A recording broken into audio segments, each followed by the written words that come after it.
महाराष्ट्रामध्ये गेल्या अनेक दिवसांपासून दोन ठाकरे बंधू एकत्र येणार का याविषयी अनेक चर्चा रंगल्या। दोन्ही पक्षांकडून वेळोवेळी संकेत सुद्धा देण्यात आले। उद्धव ठाकरे यांनी आपल्या वर्धापन दिनाच्या भाषणामध्ये असं म्हटलं की महाराष्ट्राच्या जनतेच्या मनामध्ये जे आहे तेच होणार। पण महाराष्ट्राच्या जनतेच्या मनामध्ये आहे की हे दोन ठाकरे बंधू एकत्र येणार। 5 तारखेला जो हिंदी सक्ती विरोधातला जो मुंबईमध्ये मोर्चा होणार आहे, या मोर्चाला राज ठाकरे आणि उद्धव ठाकरे एकत्र दिसणार आहे। तिथून महाराष्ट्र नवनिर्माण सेना आणि शिवसेना यांचा युतीचा नवा अध्याय सुरू होणार का याकडे लक्ष लागलेलं आहे।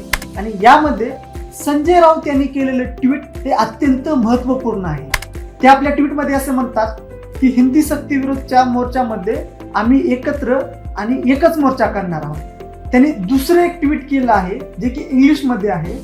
त्या ट्विट मधली शेवटची लाईन अत्यंत महत्वाची आहे। त्या लाईन मध्ये ते म्हणतात ठाकरे इज द ब्रँड। याचा अर्थ काय? यात एक महत्वपूर्ण गोष्ट अशी की हा ट्विट त्यांनी देवेंद्र फडणवीस आणि अमित शहा यांना टॅग केलेला आहे। मग संजय राऊत कुठेतरी अमित शहा, देवेंद्र फडणवीस किंवा भाजपा यांना संकेत देऊ इच्छितात का की आगामी स्थानिक स्वराज्य संस्था निवडणुका शिवसेना आणि मनसे युती करून लढणार आहेत आणि 5 तारखेला जो मोर्चा होणार आहे तो मोर्चा महाराष्ट्र निर्माण सेना आणि शिवसेना यांच्या युतीचा त्या मोर्चापासून नया अध्याय सुरू होईल।